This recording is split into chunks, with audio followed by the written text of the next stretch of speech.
Hi everyone, in front of me I've got Honor 600 Pro, and let me share with you how to show battery percentage on the status bar in this device.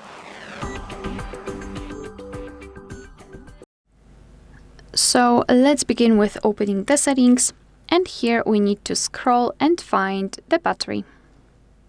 Then let's go to the battery percentage, and as you can see in this device we've got three different options to show or hide battery percentage.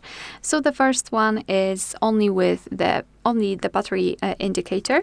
We can also set it inside the battery icon. As you can see, it is inside indeed, or outside the battery icon, and it is on the right and it is much more visible. So obviously it's up to you which option you prefer to use. Alright, so that'll be all. Thank you so much for watching. Please hit the subscribe button and leave the thumbs up.